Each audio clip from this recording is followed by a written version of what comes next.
मैं नहीं। आप सबका बहुत बहुत धन्यवाद।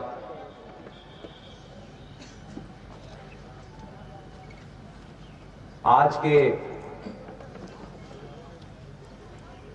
इस कार्यक्रम के आयोजक स्वतंत्रता का अमृत महोत्सव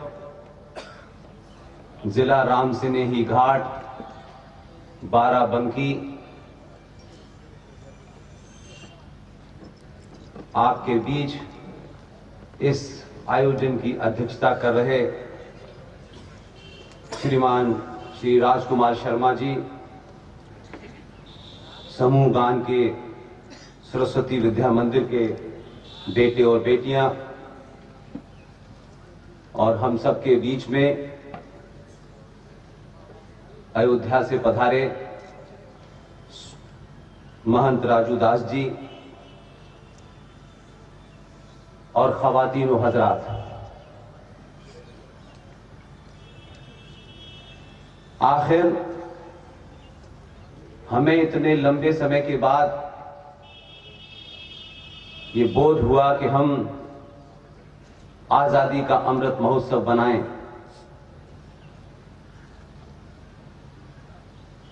ये सुनने में बहुत अच्छा लगता है,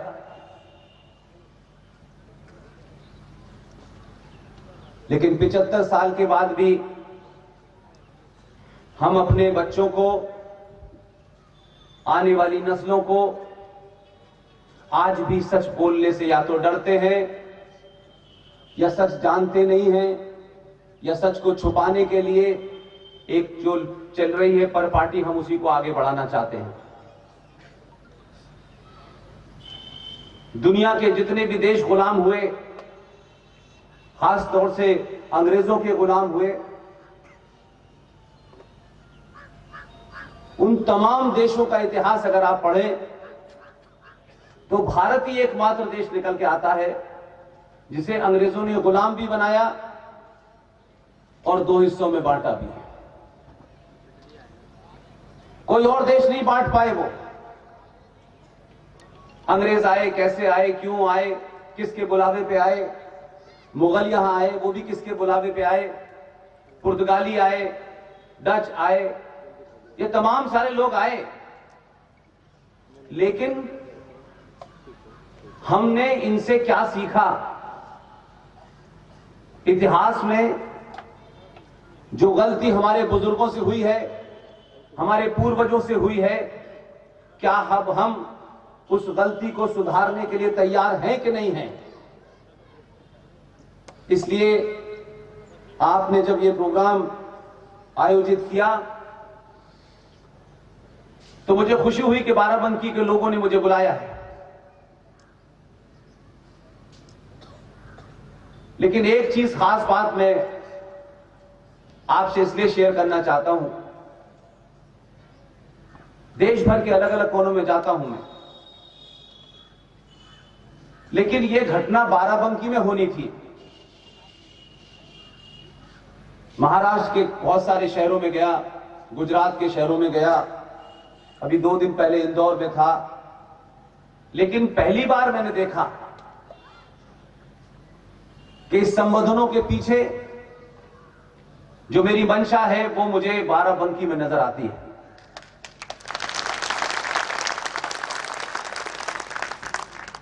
क्योंकि हमारा समाज सत्ता के पीछे भागने वाला समाज, नेताओं के पीछे भागने वाला समाज, अगर 70 साल के बाद भी वो ये समझ गया है कि सत्ता नीचे बैठेगी और राष्ट्र ऊपर बैठेगा,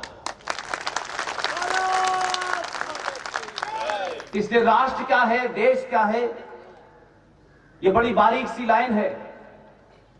और हम समझते हैं कि जो देश है वही राष्ट्र है। देश बनते हैं, बिगड़ते हैं, टूटते हैं, गुलाम होते हैं, लेकिन राष्ट्र न कभी टूटता है न कभी गुलाम होता है। भारत माता की जय, भारत माता की जय। इसलिए किसी प्रोग्राम में जब जब ऐसा होता है तब तक मैं किसी को टोकता नहीं हूं, अगर आपने 70 सालों के बाद आपको यह बोध हो गया कि राष्ट्र क्या है, राष्ट्र को कौन चलाता है, तो जब ऐसे कार्यक्रम हो और जिसमें कोई संवैधानिक पद का व्यक्ति पद ऊपर न बैठा हो खास तौर से, तब भी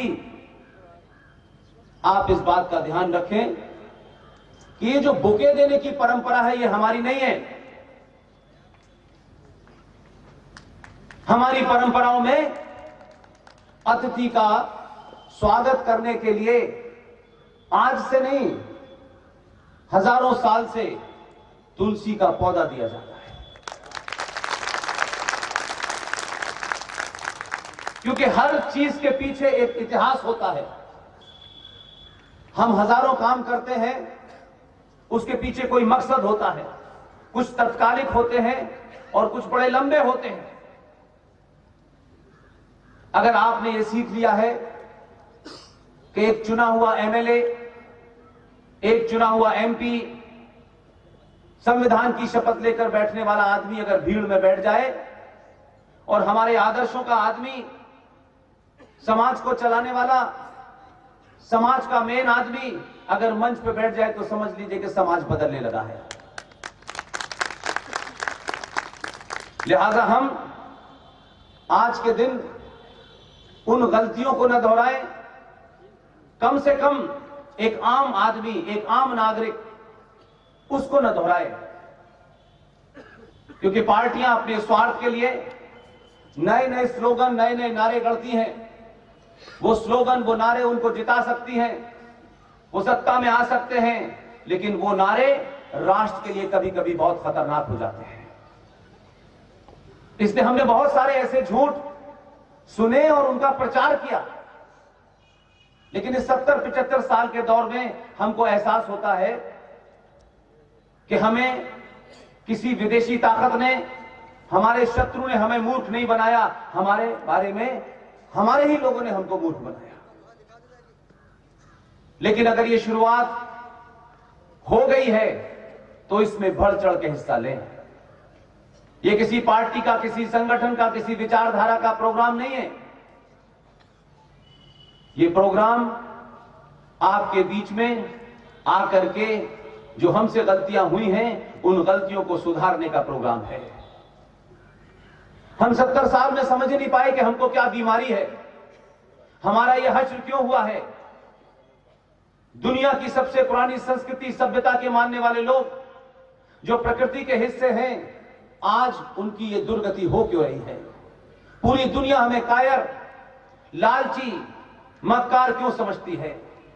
क्यों दुनिया को हमारे उस पुरुषार्थ के बारे में नहीं बताया गया, और क्यों दुनिया को यह बताया गया कि हम तो 800 साल से गुलाम थे, हमारे पूर्वज गुलाम थे, क्योंकि हम कायर और लालची थे। ऐसा भी नहीं है। लेकिन सच इतिहास अगर किताबों में नहीं पढ़ाया जा रहा, स्कूल में नहीं पढ़ाया जा रहा, तो क्या हमारे बच्चे 8 घंटे स्कूल में रहते हैं लेकिन बाकी 16 घंटे तो मां बाप के पास रहते हैं? क्या मां बाप ने उनको सही बात क्यों नहीं बताई? क्या उनकी जिम्मेदारी नहीं थी? क्या बच्चा सब कुछ स्कूल से सीखता है? तो हम हर बात को सरकार के कंधे पर डाल दें और अपनी कमजोरियों को छुपाने के लिए किसी दूसरे को जिम्मेदार बता दें, यह ठीक नहीं है। इसलिए मैं बार बार एक ही बात कहता हूं कि आपको कुछ करना नहीं है नया। आपके अंदर सच बोलने की हिम्मत, सबके सामने की बोलने की हिम्मत जिस दिन पैदा हो जाएगी, दुनिया में कोई आपका मुकाबला नहीं कर सकता। इसलिए मैं मानता हूं एक ऐसे कालखंड में जिसके कारण आज आपको इतिहास का बोध नहीं है, अपनी संस्कृति का बोध नहीं है, अपने पूर्वजों का बोध नहीं है, इसलिए आपने उस गलतफहमी में ऐसे कायर लोगों को अपना हीरो माना जो मनुष्य कहने के लायक भी नहीं थे, और हम लगातार उनकी रट लगाए हुए हैं। अगर आप एक कायर आदमी की पूजा करेंगे तो कभी खुद बहादुर नहीं बन सकते। हमारे कथाकारों ने, जगह जगह पूजा करने वालों ने, मैं नहीं जानता कि उनका क्या स्वार्थ है। अगर वो कथा कर रहे हैं तो उनको अपने आप को कथा तक सीमित रखना चाहिए। वो कथा करते करते अगर राजनीति की बात करते हैं तो फिर उन्हें राजनीति का गणित समझ में आना चाहिए। कथा जिस भाव से होती है उस भाव से सरकार नहीं चलती, देश नहीं चलता। कथा शास्त्रों से होती है और देश शस्त्रों से चलता है। इसलिए अपना अपना काम, अपना अपना पद, अपना अपना दायित्व हर आदमी अगर अपनी जगह निभाएगा तो मैं समझता हूं कि जिस तरफ ये देश चल पड़ा है अपने पराकाष्ठा पे पहुंचने में उसे समय नहीं लगेगा। इसलिए आज भी हम हर बात में कहते हैं मैं देश के लिए जान दे दूंगा, मैं देश के लिए जान देना चाहता हूं। देश के लिए जान आप दे ही नहीं सकते। आपकी देश में भूमिका बहुत कम है। आप सब में से सब कुछ देश है। जितने भी राष्ट्र हैं उसमें से देश एक छोटा सा हिस्सा होता है, डॉट बराबर होता है, बिंदु बराबर होता है। देश संविधान से चलता है, सरकार चलाती है, न्यायपालिका चलाती है, पुलिस चलाती है, फौज चलाती है। उस विधान से जो लोग बने हुए हैं वही देश हैं, उनका इतना ही काम है। अगर आप चाहते हैं देश के लिए जान देना तो आपको देश आपसे जान मांग ही नहीं रहा है। देश पे जान देने के लिए हजारों सैनिक सीमा पे खड़े हैं और वो एक जमीन का टुकड़ा है जिसे आप देश कहते हैं, जिसकी सुरक्षा में सेना लगाई जाती है। उस जमीन के टुकड़े को विधान से चलाने के लिए एक सरकार बनती है। सरकार में अलग अलग विधान हैं, उसके अंदर हर इंस्टीट्यूशन है। यह सिर्फ उनका काम है देश चलाना। लेकिन जो राष्ट्र कमजोर होते हैं, लालची होते हैं, वो घटिया और लालची सरकारें चुनते हैं। इसलिए जो शक्ति है, ये 10-12 करोड़ लोग जो सरकार में आते हैं, चुन के आते हैं, 3-4-5 करोड़ सरकारी नौकरियां करते हैं, 500 से 750 के आसपास एमपी चुन के आते हैं।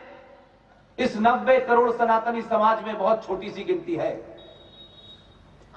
आपकी शक्ति जहां है वो नहीं बताया गया कि आपकी शक्ति है कहां। इसलिए कि आप अपनी शक्ति को जान जाएंगे तो आप मूर्ख नहीं बनेंगे। इसलिए सबने मिलकर यह जतन किया कि आपको सच बात ना पता चले और आपके अंदर की जो शक्ति जहां छुपी हुई है उसका आपको बोध ना हो। लिहाजा हर एक आदमी आया, उसने तमाम देश की बातें की। मैं देश की कोई बात नहीं करना चाहता, मैं सरकार की कोई बात नहीं करना चाहता, सरकार की किसी पॉलिसी की बात नहीं करना चाहता, क्योंकि पॉलिसी बनती है, बिगड़ती है, सरकार जाती है, आती है, पार्टियां बनती हैं, टूटती है, राष्ट्र हमेशा उससे बड़ा है और कभी नहीं टूटता। यहां कितने लोग सरकार के, कुछ पुलिस वालों की ड्यूटी लगाई गई होगी जो सरकार के कारण लगे हुए हैं। वो मेरे लिए उनका ड्यूटी नहीं है, वो मेरे लिए जवाबदेह नहीं है, वो सरकार के अंग है, सरकार के किसी इंस्टीट्यूशन को जवाबदेह हैं। इसलिए दुनिया में राष्ट्र की शक्ति महत्वपूर्ण होती है और जो लोग राष्ट्र को नहीं समझ पाते वो लोग सरकारों के पीछे, पार्टियों के पीछे भागते भागते अपना जीवन समाप्त कर देते हैं और ये समझते हैं कि हर मर्ज की दवा सरकार है। लेकिन जहां राष्ट्र शक्तिशाली होता है, अपने आदर्शों पे, अपनी मान्यताओं पे, परंपराओं पे, सरोकारों पे खड़ा होता है, जिस दिन भी आपको यह बोध हो गया कि 90 करोड़ सनातनी हिंदू समाज की सामूहिक शक्ति क्या है, मेरा दावा है सरकार आपकी चौखट पे हर दिन नाक रगड़ेगी और आपसे पूछेगी बताओ क्या करना है। आप अपनी उस सामूहिक शक्ति को तो पहचानिए। इसलिए आपको 70 सालों में बताया गया, तुम यादव हो, तुम ठाकुर हो, तुम बनिया हो, तुम ब्राह्मण हो, तुम दलित हो, तुम पिछड़े हो, तुम अगड़े हो, लेकिन सबने सब कुछ बताया, किसी ने आपको यह नहीं बताया तुम सिर्फ शुद्ध सनातनी हो और कुछ नहीं।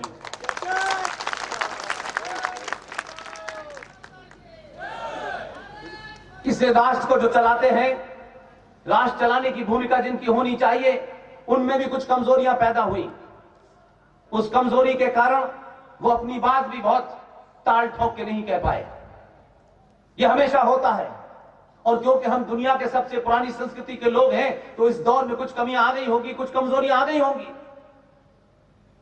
लेकिन अगर इन कमजोरियों को आप ठीक करने लगे, तो मैं ये मानता हूं कि आप इस बात को न समझें कि आपकी ताकत,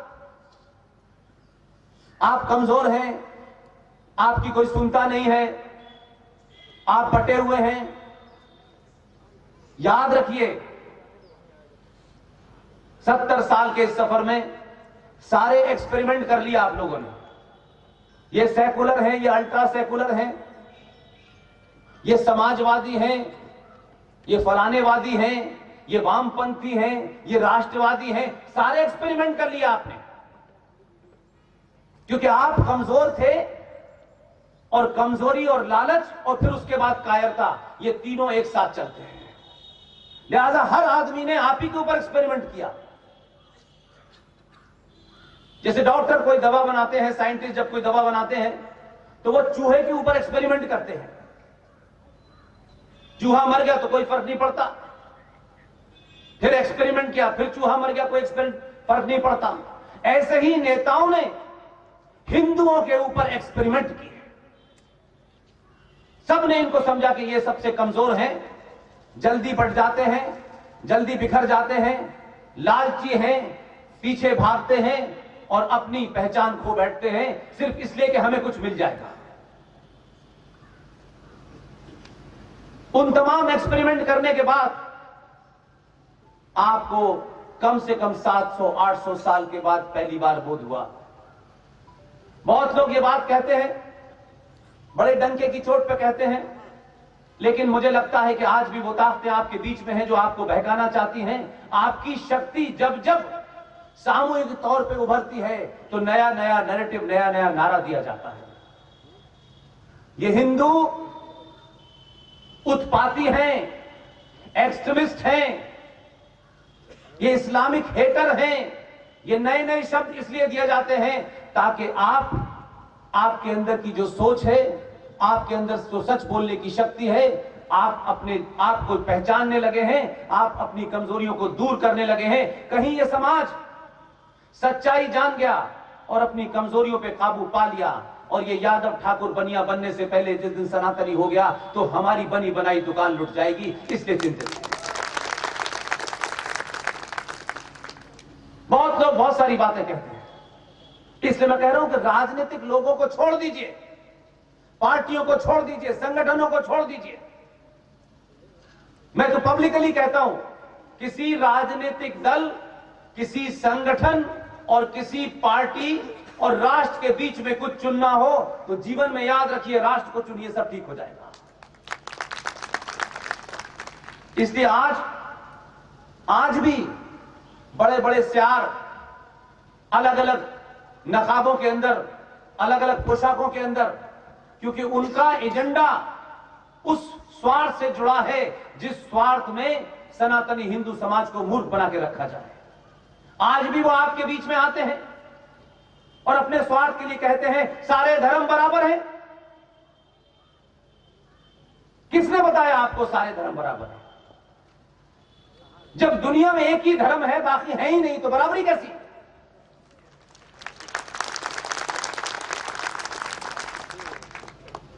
हम धर्म का मतलब क्या समझते हैं, यह भी नहीं बताया। इसलिए सरकार से रिलेटेड जितने भी इंस्टीट्यूशंस हैं, अध्यापक जो तनख्वाह लेके पढ़ाते हैं, हमारे गुरुकुल में तनख्वाह लेके पढ़ाने का कंसेप्ट नहीं था, क्योंकि जिस तनख्वाह लेते हैं फिर आप उसका ढोल बजाते हैं। हमने शिक्षा को बेचा, इसलिए मंदिरों में बैठने वाले वो तमाम सारे लोग जो किसी से तनख्वाह नहीं लेते, जो किसी के अधीन नहीं है, अगर उन्होंने भी अपना थोड़ा काम किया होता तो आज हमारी ये दुर्गति नहीं होती है। जो लोग भी ये कहते हैं कि सारे धर्म बराबर हैं, मैं उन तमाम विद्वानों से पूछना चाहता हूं, आपके बीच में भी बैठे होंगे लोग, हमारी संस्कृति और आस्थाओं में धर्म का अर्थ क्या है? हम धर्म किसे कहते हैं? अब रोजमर्रा की जिंदगी में धर्म का कई बार इस्तेमाल भी करते हैं, लेकिन आज तक हमें पता नहीं चला कि धर्म है क्या। धर्म हमारी संस्कृति में आपकी ड्यूटी को कहते हैं। आपका दायित्व क्या है? एक पिता का पुत्र के प्रति क्या दायित्व है, क्या ड्यूटी है? मां का, बहन का, पति का, पत्नी का, सबका अपना अपना नियम बना हुआ है। उस ड्यूटी को हम धर्म कहते हैं। धर्म का मतलब मंत्रों का उच्चारण नहीं है, पूजा पाठ नहीं है। इसलिए आपके शत्रु ने इसे इतनी अपने समकक्ष आपको खड़ा कर लिया। कोई 1400 साल पहले पैदा हुआ, कोई 2000 साल पहले पैदा हुआ, लेकिन दुनिया में जितने भी मजहब हैं, जितने भी रिलीजन हैं, वो किसी ना किसी समय पैदा हुए हैं। उनके पैदा होने की डेट है, उनका कोई पैगंबर है, उनका कोई मसीहा है, वो मसीहा भी पैदा हुआ है, उसकी भी डेट है, उसके जाने की भी डेट है। लेकिन अपने दिल पे हाथ रख के पूछिए, सनातन के पैदा होने की कोई डेट है? सनातन का कोई मसीहा है, कोई पैगंबर है? नहीं है। इसलिए घबराने की जरूरत नहीं है। सिर्फ उस झूठ से बाहर आए। आप देखें कि दुनिया कितनी बड़ी है। सिर्फ इतना ही समझिए, प्रकृति का नियम है, जो पैदा हुआ है वो मरेगा।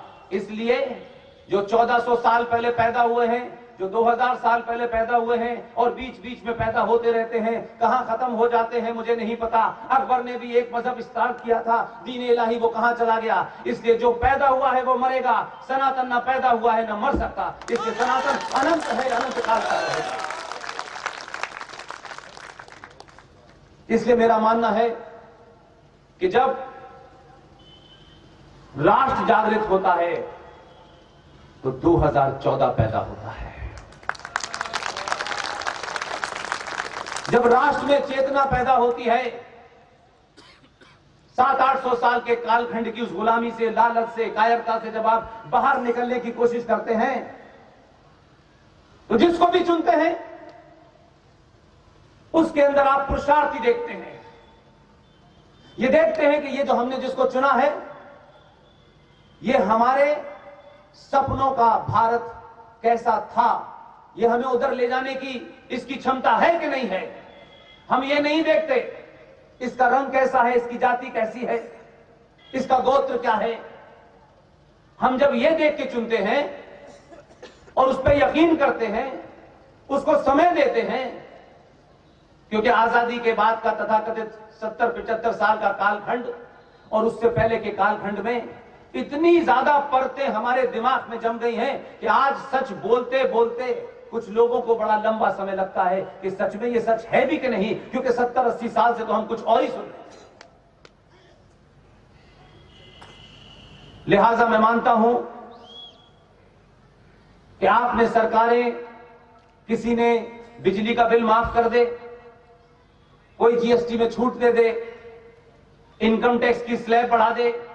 99% सनातनी हिंदू के बीच में जब भी चर्चा होती है तो वो इन्हीं मुद्दों पे बात करता है। सरकार से वो ये तवक्को करता है कि सरकार इस देश में प्याज की कीमत भी के बारे में भी बताए। सब कुछ सरकार करे। इसलिए आपने दिल्ली राज्य में एक चुनी हुई सरकार सिर्फ इसलिए गिरा दी कि उसके दौर में प्याज के दाम बढ़ गए थे। आपने कहा प्याज के दाम पे हम सरकार गिरा देंगे। दुनिया में एकमात्र देश है कि आप इतनी ताकतवर चीज चुनते हैं और प्याज पे गिरा देते हैं। हम कहां से चले थे, कहां आ गए। विष्णुगुप्त, आचार्य चाणक्य देश के लोगों, आप प्याज के दामों पे सरकार गिराएंगे तो फिर आपको दिल्ली में 2 रुपए किलो चावल फ्री मिलने और 1 महीने की बिजली पे आप किसी को भी बिठा देते हैं, किसी को भी बिठा देते हैं। और आप तो ये मानते हैं, आपका तो ये विश्वास है कि आप अपनी मर्जी से यहां नहीं आए हैं। मैं जब बाराबंकी यहां पहुंचा तो मुझे पता नहीं था कि मुझे मोहन जी यहां मिल जाएंगे। आप यहां बैठे हैं, मैं यहां आया हूं, मोहन जी यहां बैठे हैं, अपनी मर्जी से नहीं बैठे हैं। कोई शक्ति है जिसने हम सबको यहां इकट्ठा किया है। मैं उस शक्ति को जानने की कोशिश कर रहा हूं, उस शक्ति का बोध कराने की कोशिश कर रहा हूं। जो कुछ भी घट रहा है उसको मैं नहीं कह सकता। मेरी कोई हैसियत नहीं है कि आप जैसे प्रबुद्ध लोगों के सामने आके मैं बोलूं। बड़े अच्छे बोलने वाले हैं, सालों से बोल रहे हैं, कोई ना कोई वजह है, इसलिए मैंने अपना दायित्व चुन लिया। मुझे लगा कि मैं जो कर सकता हूं वो करूंगा, बाकियों को जो कर सकते हैं वो करें। इसलिए मैं बार बार एक नारा देता हूं, खुल्लम खुल्ला देता हूं, आज के युवाओं से कहता हूं, मार्कशीट कितने नंबर आए, कहां नौकरी मिलेगी, कितने का पैकेज मिलेगा, हमें विदेश जाना है, हमें स्कॉलरशिप चाहिए, हमें जो स्कॉलरशिप दे देगा हम उसी का गुणगान करने लगेंगे। भारत का युवा जिस दिन अपनी मार्कशीट से आगे निकल जाएगा और वो ये समझेगा कि मार्कशीट और नौकरी एक माध्यम है, लक्ष्य नहीं है, उस दिन राष्ट्र मजबूत हो जाएगा। पूरी दुनिया का इतिहास उठा के देख लें, अपने भारत का इतिहास उठा के देख लें। हम डेवलपमेंट का मतलब समझते हैं अच्छी सड़क, अच्छा पुल। ये डेवलपमेंट नहीं है। ये सड़कें टूटती रहेंगी, बनती रहेंगी। कोई सड़क ऐसी नहीं बनी विश्व में कि 5000 साल तक चल रही हो। डेवलपमेंट कहां है? डेवलपमेंट यहां है। अगर यहां से आप विकसित नहीं हैं तो आपका कोई डेवलपमेंट नहीं कर सकता। अगर आप डेवलप हैं तो पुलिया पे भी बोलेंगे, चौराहे पे भी बोलेंगे, और आपकी बात में तर्क होगा, आपकी फिलॉसफी में तर्क होगा, और आप सिर्फ तत्कालिक फायदे के लिए नहीं बोलेंगे और 1000 साल का कम से कम टारगेट लेके बोलेंगे तो लोग आपको सलाम करेंगे। इसलिए आज जो लोग कहते हैं कि 2014 पैदा हो गया, कोई आ गया और वही एक मसीहा है, अब सब कुछ उसको 900 साल की गंदगी दूर कर देनी चाहिए और हमें कुछ नहीं करना चाहिए, प्याज भी सस्ती मिलनी चाहिए, टमाटर भी सस्ता मिलना चाहिए, पेट्रोल भी सस्ता मिलना चाहिए और 80 करोड़ लोगों को कोविड में फ्री खाना भी मिलना चाहिए। ये नहीं हो सकता। आपके परिवार में 5 लोगों का परिवार, 10 लोगों का परिवार, आपके घर में दाल का, आटे का, चावल का एक स्टोर होगा, उसकी एक क्षमता होगी। 10 दिन, 20 दिन, 15 दिन, 1 महीने, यकायक 1 महीने के लिए 3-4 रिश्तेदार आपके यहां आ जाएं तो क्या करेंगे आप? आप कहेंगे सरकार की जिम्मेदारी है। अगर यही देश है, 80 करोड़ लोगों को खाना भी फ्री देना है, दवा भी फ्री देनी है और सब कुछ फ्री के नाम पे चलना है, तो देश तो चलेगा, सरकारें तो चलेंगी, राष्ट्र चरमचा जाएगा। इसलिए अगर पेट्रोल की कीमत 100 रुपए है तो उसका पैसा जा कहां रहा है? तो 80 करोड़ लोगों को फ्री का खाना कहां से मिलेगा? ये बिजली में छूट कहां से मिलेगी? ये यूरिया में छूट कहां से मिलेगी? और फिर इस देश में तो एक बड़ी पॉपुलेशन है जो बिल ही नहीं भरती। वो तो कहते हैं अल्लाह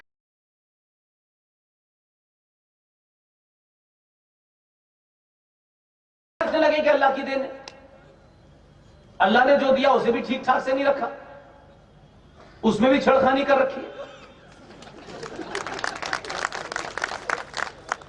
तो आप ये मान के चले, न सारे धर्म बराबर हैं, न हो सकते हैं। मजहब और धर्म की तुलना नहीं हो सकती।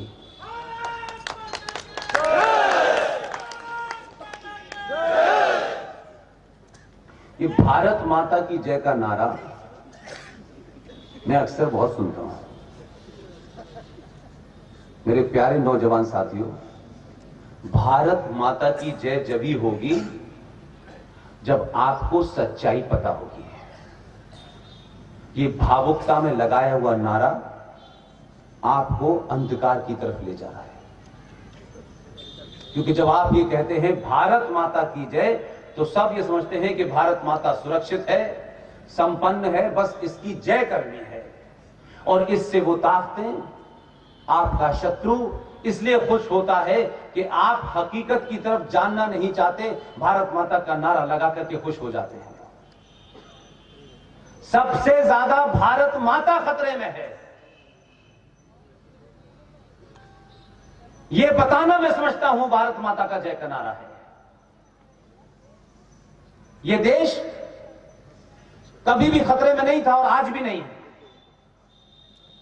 यह देश बहुत सुरक्षित है, लेकिन यह राष्ट्र हर दिन मर रहा है, हर दिन टूट रहा है। मेरी और आपकी चिंता इसलिए राष्ट्र के प्रति है कि राष्ट्र ही परमानेंट है। सरकार देश वेश बनते बिगड़ते रहते हैं। भारत कई बार टूटा है, पाकिस्तान बना, बांग्लादेश बना, अफगानिस्तान बना, इंडोनेशिया बना, श्रीलंका बना, लेकिन देश टूटा, राष्ट्र नहीं टूटा अभी तक।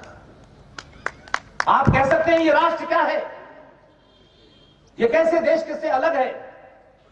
ये ऐसे देश से अलग है कि आज भी जम्मू कश्मीर, जिस जम्मू कश्मीर में पाकिस्तान ने कब्जा करके कुछ इलाका अपने पास ले लिया है, हमारी एक शक्ति पीठ है वहां, माता शारदा की, मां शारदा की शक्ति पीठ उस भौगोलिक स्थिति से हमारे पास नहीं है,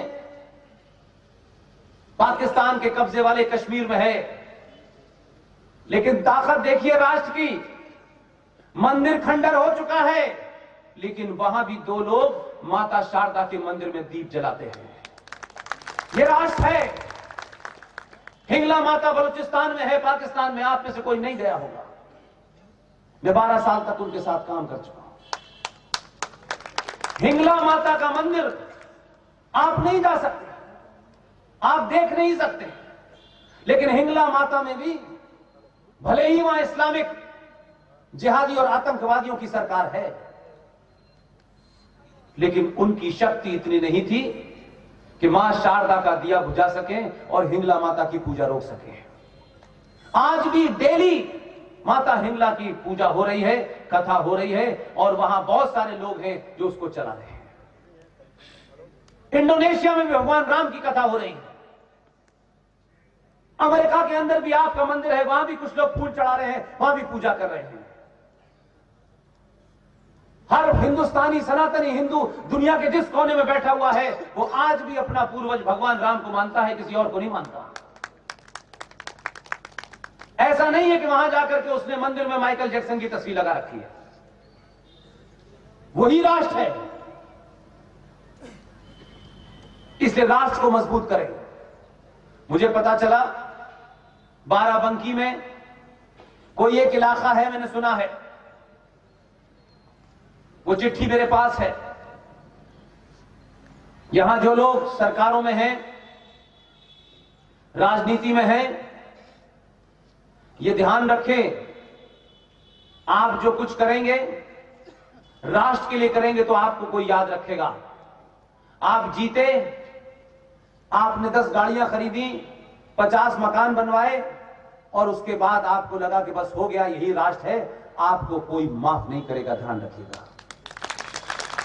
लोग सड़कों पे हिसाब पूछने लगेंगे, क्योंकि 2021 का भारत है, ये 1947 का भारत नहीं है। इसलिए मैंने सुना कि 2011 में कोई मई का महीना था, यहां एक डिस्ट्रिक्ट मजिस्ट्रेट थे। आपकी खामोशी, आपके लालच और आपकी कायरता ने सरकार के एक छोटे से ओहदेदार को, जो डिस्ट्रिक्ट मजिस्ट्रेट था, उसने एक लिखित ऑर्डर किया 2011 में। आप पब्लिक सर्वेंट हैं, आप मेरे पैसे से तनख्वाह पाते हैं, आप किसी पार्टी के सर्वेंट नहीं हैं, आप लोक सेवा आयोग से आते हैं, यूपीएससी से निकल के आते हैं, जिसे आप लोक सेवा आयोग कहते हैं। आप चुन जाते हैं, आईएएस पीसीएस बन जाते हैं, आप पब्लिक सर्वेंट हो जाते हैं, लेकिन आपसे पार्टी का सर्वेंट होने के लिए किसने कहा है? 2011 में एक डिस्ट्रिक्ट मजिस्ट्रेट थे आपके शहर के, उन्होंने एक आदेश जारी किया, आदेश की कॉपी मेरे पास है, और उन्होंने लिखा, यह लिखित आदेश है। उन्होंने कहा कि आपके यहां अखंड ज्योति जो निकलती है बाराबंकी में, निकलती है कि नहीं निकलती है? हां ना में जवाब दीजिए। अखंड ज्योति जो होती है वो आपके यहां निकलती है, उन्होंने लिखित में यह बात किया क्योंकि वो पार्टी के गुलाम हो गए थे। कोई और होता तो वर्दी उतरवा लेता। उन्होंने लिखित में ऑर्डर दिया भारत के अंदर, ये अखंड ज्योति का जुलूस यहां से नहीं निकल सकता क्योंकि यहां 95% मुसलमान हैं, इसलिए मैं इसका आदेश नहीं दूंगा। इसकी कोई प्रतिक्रिया हुई? भारत सरकार का कोई भी ओहदेदार यह लिखित में कह नहीं सकता। इसलिए हिम्मत हुई कि आपको अपने सरोकारों से कोई मतलब ही नहीं है, आप अपनी दुनिया में मस्त हैं। कोई कोर्ट में नहीं गया, 24 घंटे में वर्दी उतर जाती है। इसलिए कि हम अपने अधिकारों को, अपने सम्मान को जानते नहीं हैं। हम कहते तो हैं हमें अपने अपने अधिकार पता है, लेकिन कुछ नहीं पता। आपके जितने भी जनप्रतिनिधि थे उन्होंने क्या किया, संगठनों ने क्या किया? कोई कोर्ट गया, उन्हें लगा मैं क्यों जाऊं, क्योंकि हमारी प्रवृत्ति यह है कि भगत सिंह अच्छा है लेकिन पड़ोस में पैदा हो, हमारे घर में ना हो। इसलिए ऐसे लोगों ने आप पर राज किया। अगर उन डिस्ट्रिक्ट मजिस्ट्रेट की बात में सही मान लो तो भारत में 90 करोड़ सनातनी है, फिर तो सड़कों पे कोई नमाज पढ़ ही नहीं सकता।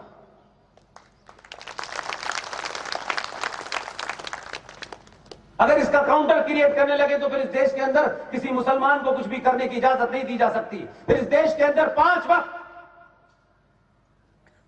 आपकी नमाज और अजान हो सकती है,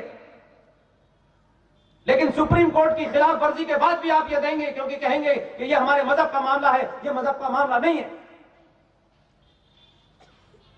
यह इस्लामिक देश नहीं है। यहां कुछ विधि विधान हैं जो इस्लाम के हिसाब से नहीं चलते हैं। लाउड स्पीकर पे अजान देकर के आप डराना चाहते हैं।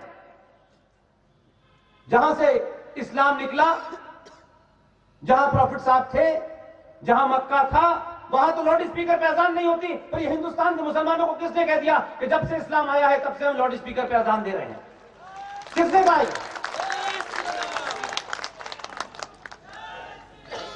आप इस्लाम के नाम पर लोगों को डराएंगे, धमकाएंगे, गुंडागर्दी करेंगे, कहेंगे ये इस्लाम है।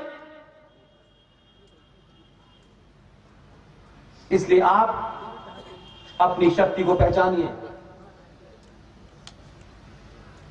2 एग्जाम्पल आपको देता हूं, 2 उदाहरण आपको देता हूं।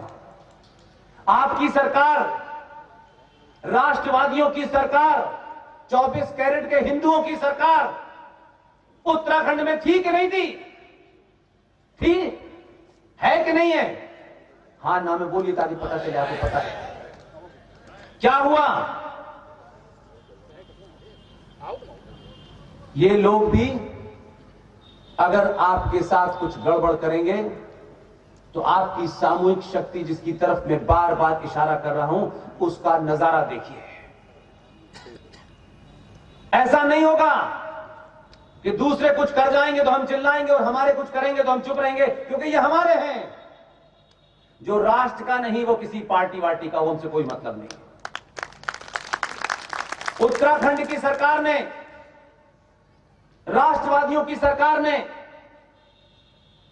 एक अध्यादेश जारी किया, एक कानून बनाया। किसी और पार्टी ने नहीं बनाया, इन्होंने बनाया। उत्तराखंड के सारे मंदिरों का अधिग्रहण कर लिया। कहा ये सरकार के कंट्रोल में रहेंगे। उनको लगा ये तो हमारे हैं, इन्हें मूर्ख बनाओ, लेकिन आपने मूर्ख बनना छोड़ दिया। पूरे उत्तराखंड में चुनाव की पूर्व संध्या पर लोगों को समझ में आ गया, तुम अपने होके मूर्ख बना रहे हो हमको।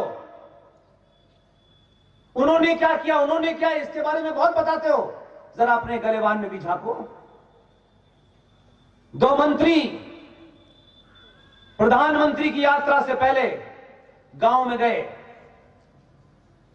मैं लगी लेफ्टी नहीं रखता हूं, मुझे किसी में कोई इंटरेस्ट नहीं है, मुझे राष्ट्र में इंटरेस्ट है। 2 मंत्री गए प्रधानमंत्री की यात्रा से पहले ज्ञान दे रहे थे, वो पूर्व मुख्यमंत्री थे, उनको लग रहा था सब बेवकूफ हैं।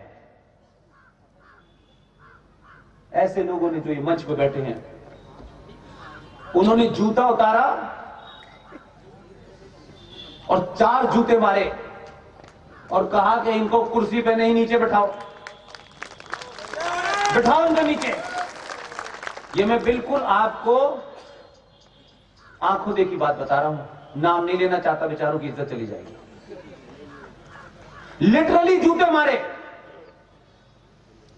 उनको लग रहा था हम बड़े नेता हैं, हम उप मुख्यमंत्री रह चुके हैं, पूर्व मुख्यमंत्री रह चुके हैं। जूते मार के नीचे बिठाया।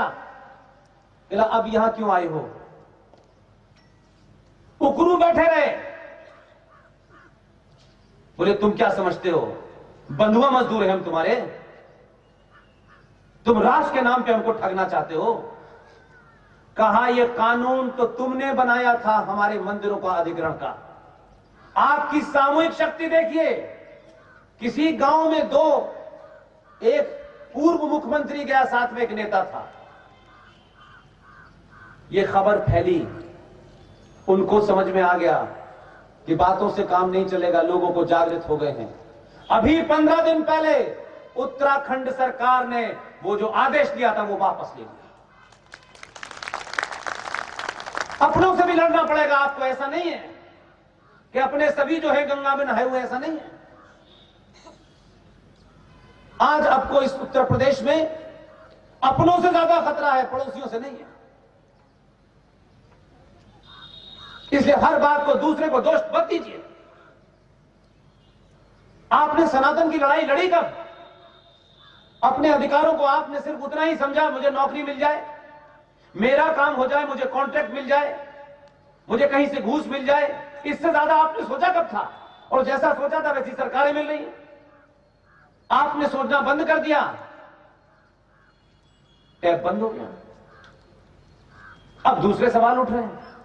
अब लोग कह रहे हैं इस देश के अंदर हिंदू जो है वो बड़ा कट्टर हो गया है। हम अगर अपने आप को हिंदू कहें तो हम कट्टर हो गए, और वो सुबह से लेकर शाम तक तलवार भाजें तो हम उनकी पूजा करें। हमने ये झूठ और मक्कारी और सेकुलरिज्म का कंधे पे जो हाथ रखा था, एहसान भाई का हमने उठा के नीचे रख दिया। एहसान भाई अब बहुत दिन हो गए ये कंधे से हमारे हाथ हटा लो, थक गए तुम्हारा ये सेकुलरिज्म धोते धोते। तो एहसान भाई नाराज हो गए, बोले यही तो सेकुलरिज्म है। हमारी बकवास, हमारी गंदगी को तुम जब तक बर्दाश्त करते रहोगे तब तक सेकुलरिज्म है। और अगर तुमने कहा नहीं हमारी पहचान है, तो हिंदू कम्युनल हो गया है, हमें कम्युनल होने में अच्छा लगने लगा है। अगर ये देश इससे ही अपनी इतिहास को जानना चाहता है तो थोड़ी देर के लिए यही सही है।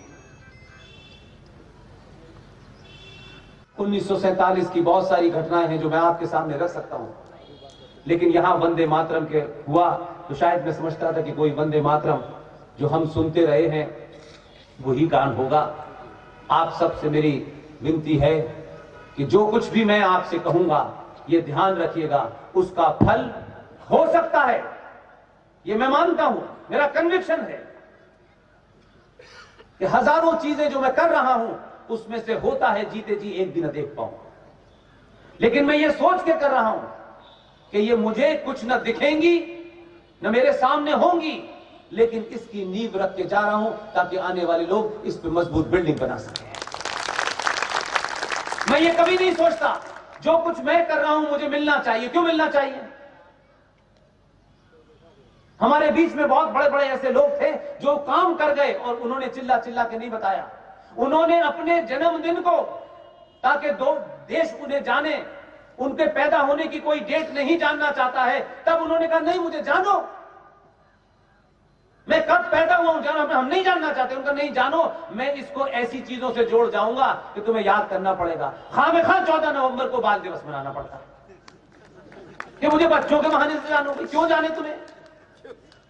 पूछे लोगों से कि सुभाष चंद्र कब पैदा हुए थे, तो नहीं पता हमारे समाज को, क्योंकि हमने अपना हीरो नहीं चुना। हम बहादुर को हीरो नहीं मानते। बहादुर का कैलेंडर छाप के लटका देते हैं, उसकी पूजा करते हैं, लेकिन उस जैसा बनना नहीं चाहते।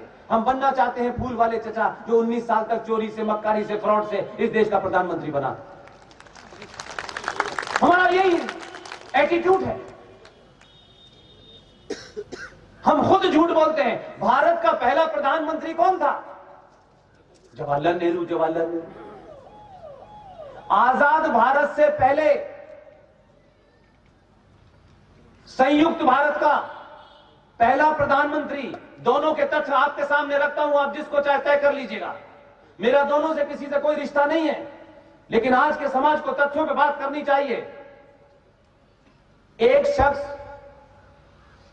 प्रधानमंत्री बनता है, 21 अक्टूबर 1943 को भारत की आजादी की घोषणा करता है, करेंसी चलाता है, बैंक शुरू करता है, पोस्टें शुरू करता है, और उसकी उस घोषणा के बाद दुनिया के 9 राष्ट्र, जिसमें उस वक्त का सबसे ताकतवर राष्ट्र थोड़ा कमजोर हो गया है, उसको कहते हैं यूएसएसआर। 9 देशों ने उसको मान्यता दी। ब्रिटिश साम्राज्य के खिलाफ खड़े होकर के हथियार उठा करके उसने आजादी की बात की। उस आजादी की डेट है 21 अक्टूबर 1943। दुनिया के 9 देशों ने उसे रिकॉग्नाइज किया, और एक 1946 जब भारत गुलाम था तब प्रधानमंत्री बना। उसके प्रधानमंत्री की घोषणा में और इसके प्रधानमंत्री की घोषणा में तुलनात्मक अध्ययन कीजिए। इसलिए आपके सामने कोई तथ्य ऐसा नहीं रखना चाहता जो आप पब्लिक में कहें तो लोग कहें कि भाई ये किसी ने आपको झूठ बहका दिया। 1947 में, 46 में किताबें खोल के देखिए, कांग्रेस पार्टी का अध्यक्ष कौन था? नहीं पता होगा आपको ये बात। इसलिए कि हम कुछ तथ्यों को इसलिए नहीं जानना चाहते कि उससे हमारा क्या लेना देना है। 1946 में कांग्रेस पार्टी का अध्यक्ष जेपी कृपलानी थे, और 46 में कांग्रेस के अध्यक्ष पद के लिए चुनाव हो रहा था। 15 प्रांतीय असेंबलीज ने कांग्रेस पार्टी के अध्यक्ष के चुनाव के लिए गुप्त मतदान किया था, और यह तय हुआ था कि उस वक्त जो भी अध्यक्ष बनेगा कांग्रेस पार्टी का वही प्रधानमंत्री होगा। और इस पूरी प्रोसीडिंग को जेपी कृपलानी उसकी अध्यक्षता कर रहे थे। 15 राज्यों ने अपना वोट गुप्त मतदान से कांग्रेस पार्टी का कौन अध्यक्ष बनेगा यह भेज दिया। गांधी जी भी बैठे थे, वहीं बराबर में बैठे थे। ताला खुला तो पता चला कि 14 प्रांतों ने, उसमें से 12 ने सरदार पटेल को कांग्रेस का अध्यक्ष चुना।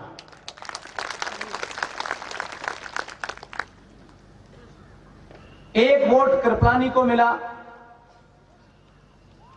और एक और साथ थे उनको मिला। गांधी जी ने बड़ी नाराजगी के अंदाज में जेपी कृपलानी को चिट्ठी लिख के दी, वहीं बैठे हुए। सरदार पटेल से कहो कि वो विड्रॉ कर ले। सरदार पटेल ने वो कागज देखा, उसको पढ़ा, अपनी नाराजगी जाहिर की और कृपलानी जी को चिट्ठी वापस कर दी।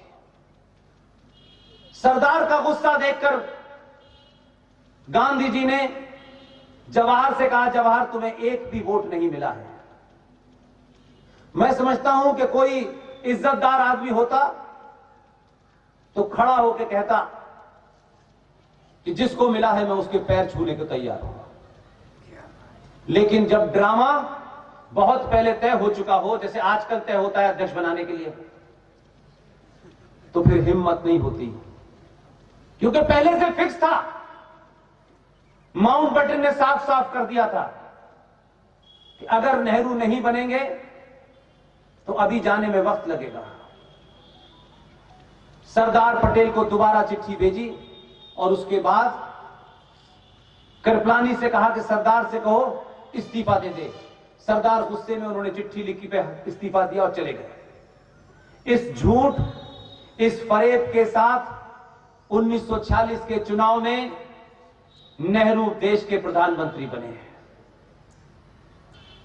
अब अगर आपसे मैं पूछूं कि संयुक्त भारत का पहला प्रधानमंत्री कौन था जिसको अपनी पार्टी ने रिकॉग्नाइज नहीं किया, जिसने उस वक्त ईवीएम हैक कर ली, वो पहला प्रधानमंत्री है जिसे दुनिया के 9 राष्ट्रों ने आपको मान्यता दी, वो पहला प्रधानमंत्री है।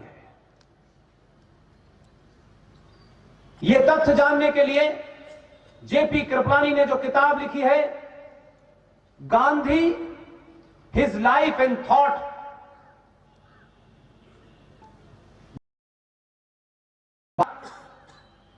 प्रकाशित यह किताब है।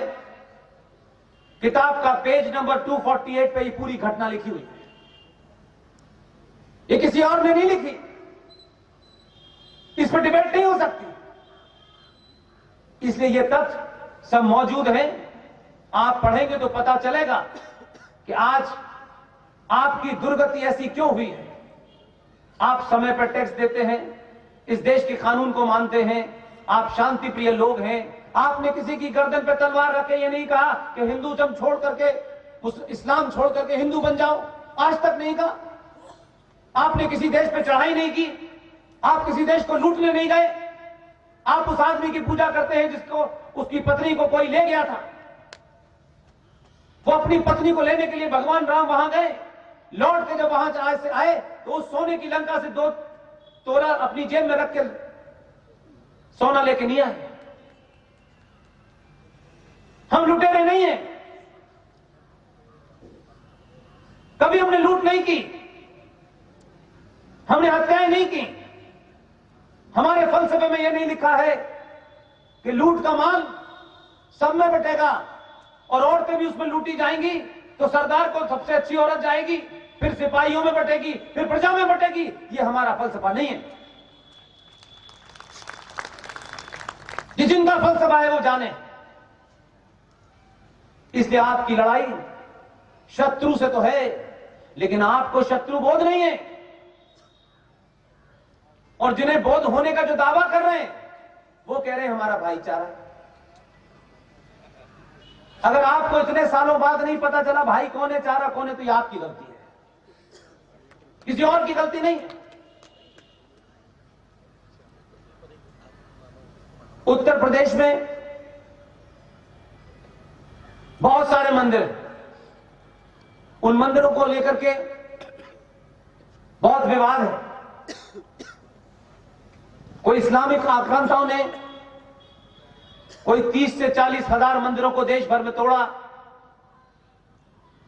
लुटेरे तो वो थे कि उसका सोना चांदी ले गए, लेकिन जाहिल थे बेसिकली, अकल उनकी घुटनों में थी और वो अपने आप को यह साबित करना चाहते थे कि हमसे ज्यादा कोई समझदार नहीं है। लिहाजा उन्होंने लूटपाट की। एक बार नहीं, 17 बार आपको लूटने आए। वो लूट करके यहां से क्या ले जाना चाहते थे? धन दौलत नहीं, वो भारत की हजारों साल पुरानी परंपरा को ध्वस्त करके इसको इस्लामिक देश बनाना चाहते थे। आपके पंडितों ने, पुजारियों ने उसको बचाने के लिए क्या क्या जतन किए हैं, जरा देश में निकल के घूमिए, तब पता चलेगा। किसी को गाली देना, किसी पे सवाल उठा देना बहुत आसान काम है, बहुत आसान काम है। लेकिन जरूरी नहीं है कि हर मंदिर के अंदर जो पुजारी बैठा हुआ है वो बेरोजगार है, उसको जिंदगी में कुछ नहीं कर पाया इसलिए पंडिताई कर रहा है।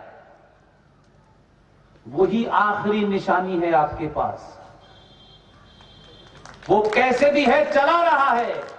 वो शाम को कहां से प्रसाद लाता है, कैसे लाता है, कैसे चिन्नामित बेचता है, और वहीं बैठे बैठे वो जो आपको प्रसाद देता है, वो प्रसाद सिर्फ मिठाई नहीं होती, वो मैसेज देता है। आप समझते हैं कि बेरोजगार लोग हैं, कोई काम नहीं है। हो सकता है एक लंबे कालखंड के अंदर कुछ उल्टे सीधे लोग आ गए हो, कुछ भेष बदल के लोग आ गए हो, मैं उनकी बात नहीं कर रहा, हर जगह ऐसे होते हैं।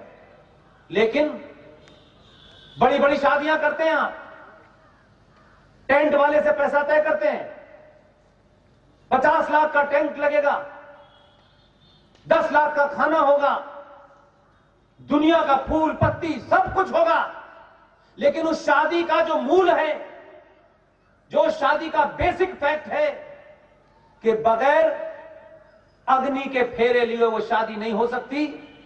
और उस अग्नि के फेरों का जो भी आपको कराएगा, वो ब्राह्मण एक टूटी सी साइकिल पे आपके घर पहुंच जाता है। वो ये नहीं देखता है कि जिसके घर में शादी हो रही है, बड़ी बड़ी कारें खड़ी हुई हैं, हजारों लाखों का पंडाल सजा हुआ है, उसको, उस पंडित को जब वो साइकिल खड़ी करके उस घर में जाता है तो लोग उसको पहचानते भी नहीं है, गंदी सी धोती पहने होता है।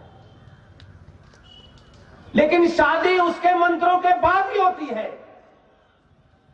लेकिन उठते वक्त जब वो ये कहता है कि मेरी दक्षिणा, तो गलती से उससे पूछते हैं पंडित जी कितनी दक्षिणा चाहिए, वो उसके मुंह से अगर ये भी निकल जाए कि 500 रुपए दीजिए, वही आदमी कहेगा पंडित जी आप तो लूटते हैं।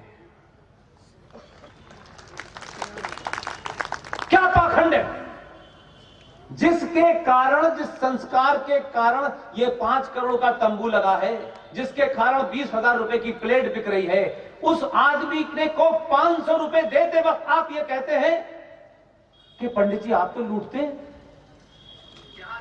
और कुछ तथाकथित बहुत ज्यादा पढ़े लिखे लोग, नहीं पंडित तो लूटते ही हैं, लूट रहे होते तो लकड़ी की चप्पल पहन के सड़क पर न चल रहे होते। इसलिए ये छोटी छोटी चीजें जिन्होंने आपको आज इस कगार पे पहुंचा दिया है कि आप भगवान राम का मंदिर 150 साल की लड़ाई के बाद ले रहे हैं। लड़ाई का नियम होता है कि जब युद्ध हो तो युद्ध में यह नहीं होता है इतना अभी इतना बाद में, नहीं होता है। 30 से 40 हजार मंदिरों के ऊपर भारत की संसद ने कानून बना दिया, आपने जानने की कोशिश ही नहीं की। इसीलिए मैंने कहा कि जिन जनप्रतिनिधियों को आप चुनते हैं, आप अगर ये मानते हैं कि वो आपके हैं, तो उनका गलेवान पकड़ने की आपको ज्यादा जरूरत है। बुरा मत मानिएगा, क्योंकि आपने से ज्यादा आपको लगता है कि ये हमारे नजदीक हैं, इसलिए वो धोखा नहीं दे सकते आपको, ये विश्वास आपको होता है। उनको सही समय में बोलना चाहिए। यह जरूरी नहीं है कि आपकी संसद के अंदर या विधानसभा में हमेशा ताकत मेजॉरिटी में ही रहेगी। अगर आप राष्ट्र को बचाने के लिए सत्ता के अंदर गए हैं कि राष्ट्र की जहां जहां जरूरत है, जहां सत्ता की हस्तक्षेप से राष्ट्र बच सकता है, तो फिर आप अकेले भी होंगे। इतना चिल्लाइए कि शहर भर में हो जाए कि आपके लोकल एमपी ने इतना चिल्लाया, उसकी बात नहीं सुनी गई, लेकिन हमारे एमपी ने कोई कसर नहीं छोड़ी। इतना चिल्लाइए, ये नहीं होगा चुपचाप चुपचाप आए, चुपचाप चुपचाप चले गए, फिर अगले बार आए, फिर गमछा डाला कि वोट दे दो, ये नहीं होगा। आप उस आदमी से जिन्होंने हमारे खिलाफ, हमारे राष्ट्र के खिलाफ, हमारी संस्कृति के खिलाफ जो कानून बनाए, आप तब भी चुप रहे और अब भी चुप हैं, तो फिर मैं मानता हूं कि आप उसमें शामिल हैं। आपकी मुख सहमति है। इसलिए 1991 में भारत की संसद में एक कानून बना, नहीं बताया गया आपको, और कोशिश की कि आपको पता ही ना चले।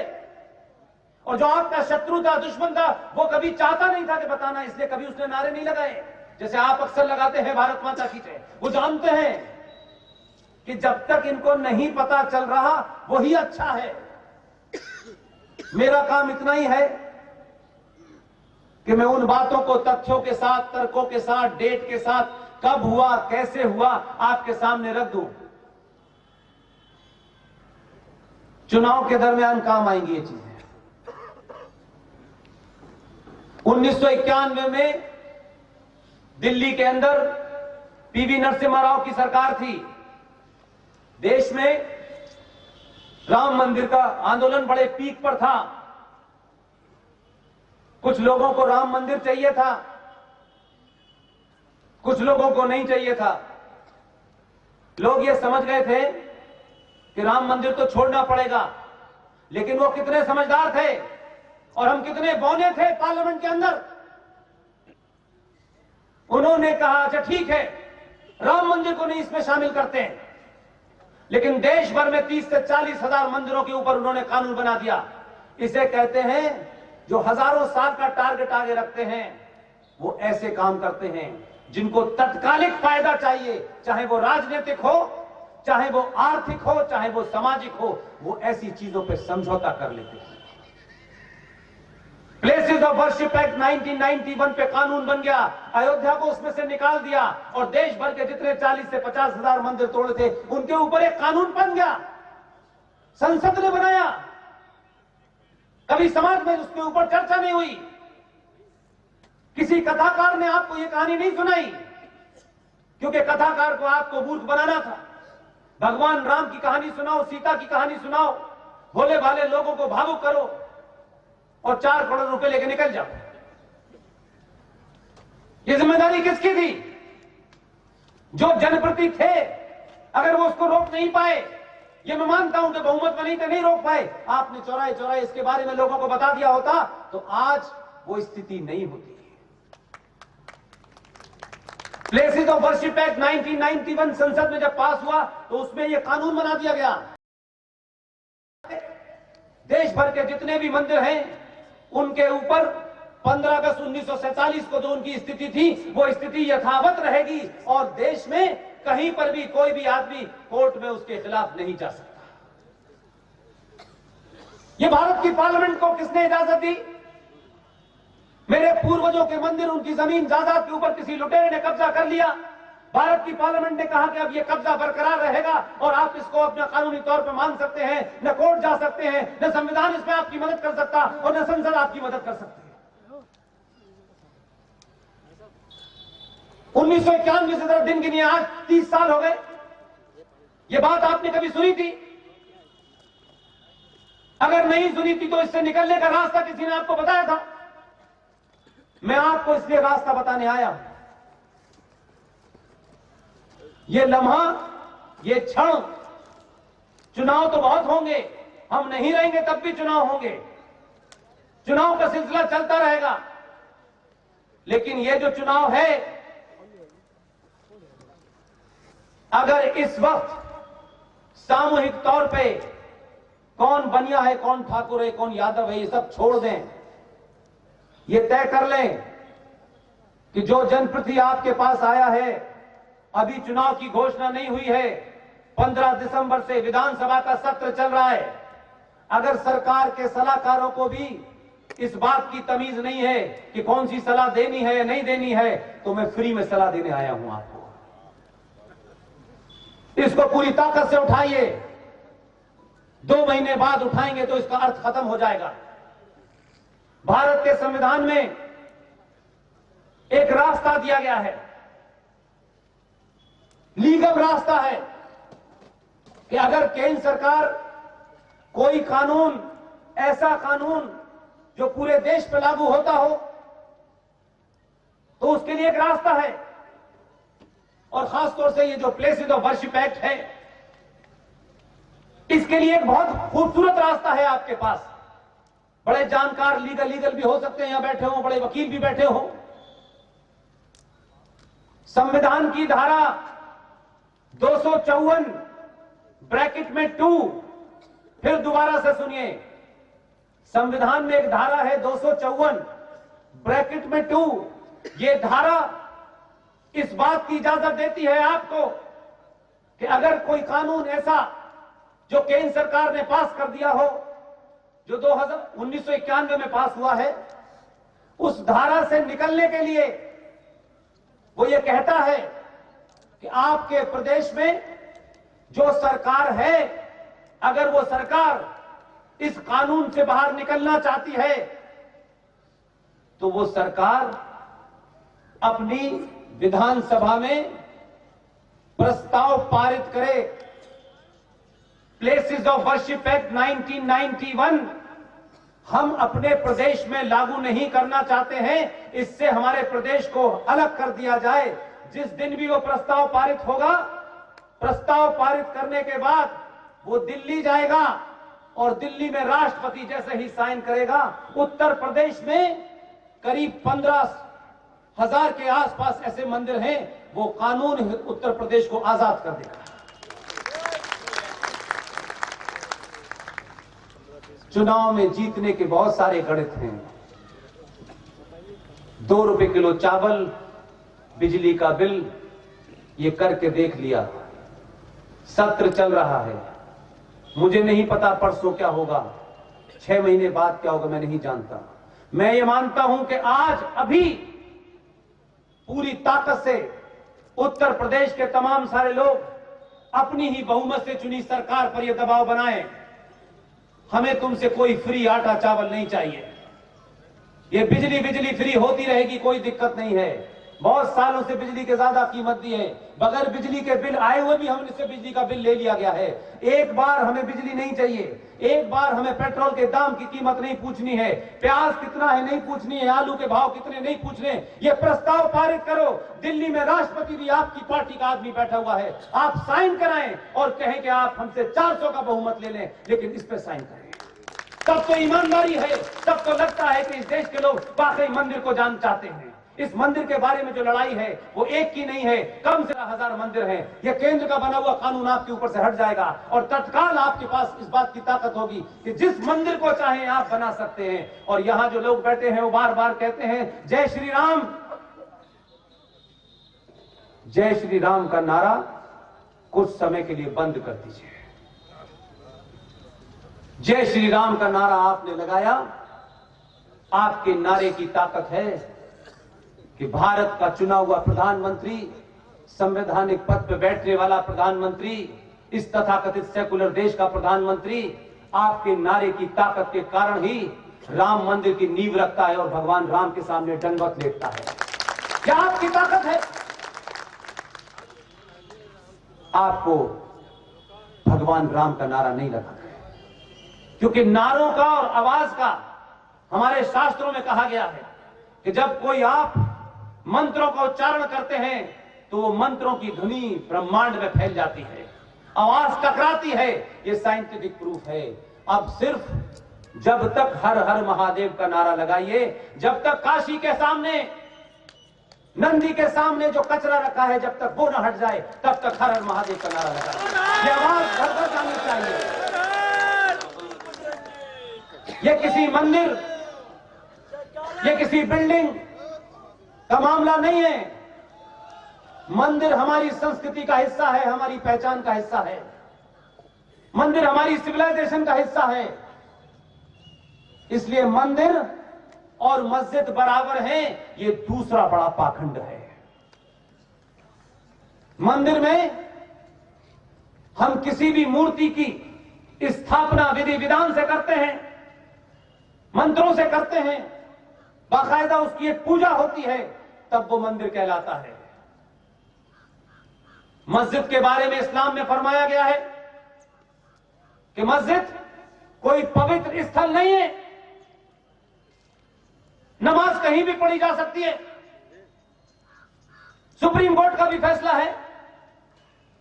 और जहां प्रॉफिट पैदा हुए, जहां उनके खानदान के लोग रहते थे, उन्होंने जहां नमाज पढ़ी उस जगह को सऊदी अरब ने बहुत पहले तोड़ के फेंक दिया।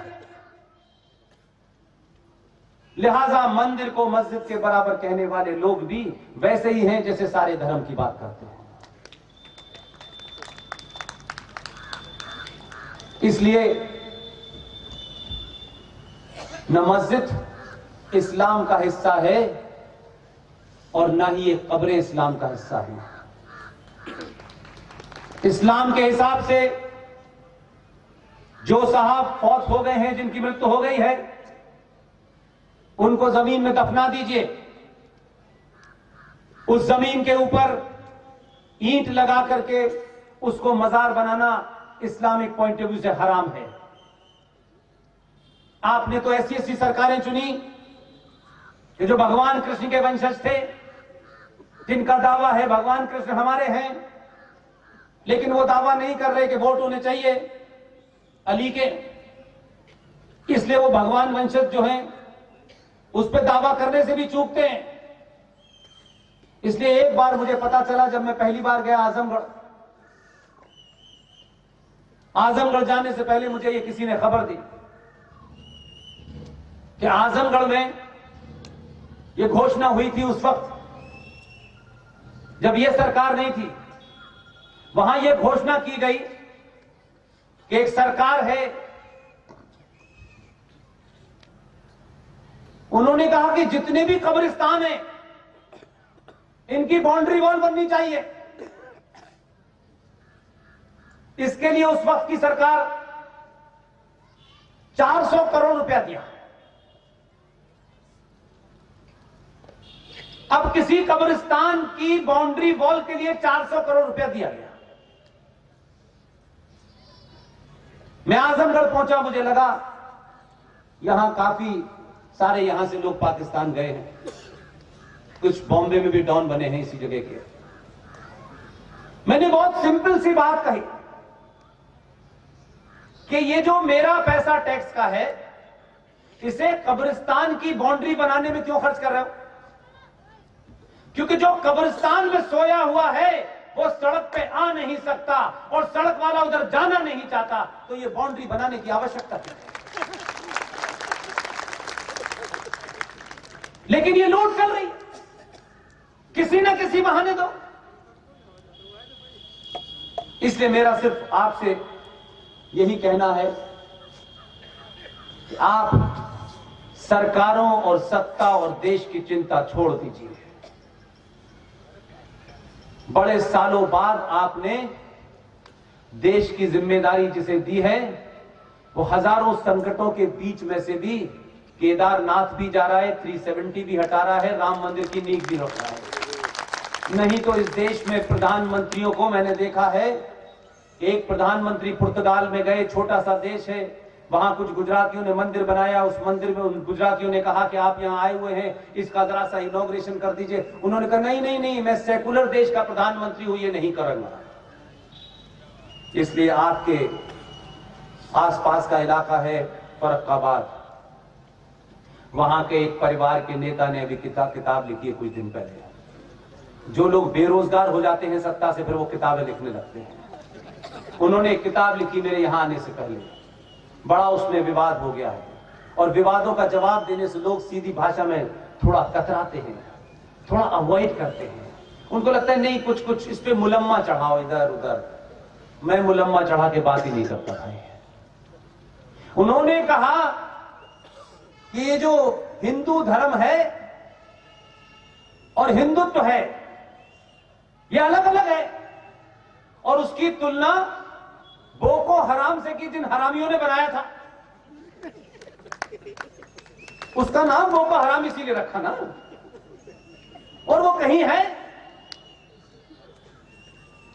किसी साउथ अफ्रीका का इस्लामिक ग्रुप है, उसका नाम है बोको हराम।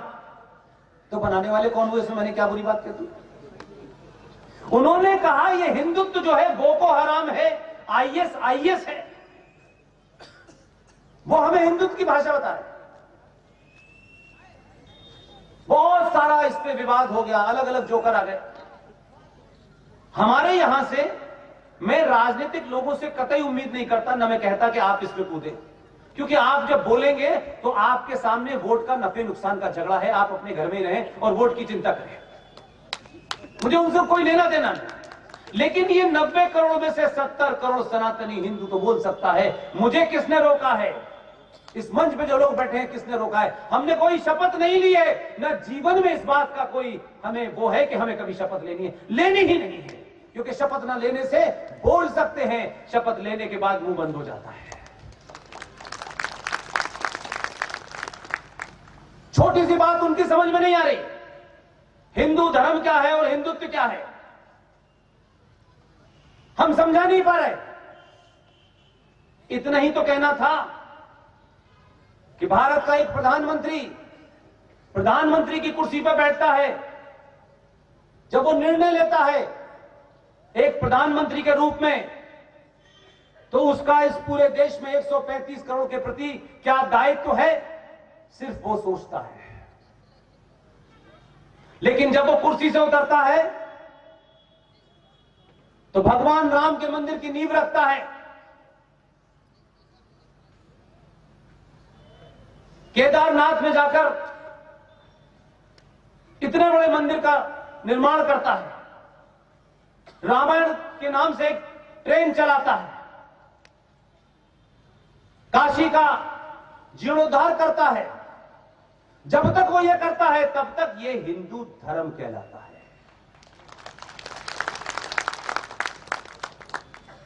वही प्रधानमंत्री बालाकोट में घुस के मारता है, उसे हिंदुत्व कहते हैं। इसमें कोई कंफ्यूजन नहीं होना चाहिए। यह नहीं हो सकता कि वो प्रधानमंत्री है तो वो कीर्तन करने नहीं आया है। वो जाता है बीच बीच में कीर्तन करने और कीर्तन करता रहता है। इसीलिए ऐसे लोग उन्हें शक्ति देते हैं कि वो धारा 370 भारत के इतिहास में, संसदीय इतिहास में जिस पार्टी का बहुमत जिस सदन में नहीं था, ये ऐसे कलाकार थे, उसी में पास करके दिखा दिया। यह आपकी ताकत है। उनको मालूम था कि 90 करोड़ हिंदू हमसे सवाल पूछने वाले हैं कि तुमको 283 से 303 दिए तब भी तुमने आनाकानी की। वो जानते थे कि रास्ता नहीं है। हम ये नहीं कह सकते कि राज्यसभा में हमारा बहुमत नहीं है इसलिए हम इसे पास नहीं कराएंगे। इसलिए आपका दबाव सत्ता पर बैठने वालों को नए नए आइडिया देता है। उसी ने आइडिया दिया। पूरा देश 48 घंटे तक सन्नाटे में था और जो आलू की फैक्ट्री से सोना उगा रहे थे उनको तो मूर्छित होकर गिरने वाले थे। क्योंकि आप जब राजनीति में नेता को चुने तो उससे आदर्शवाद की उम्मीद न रखें।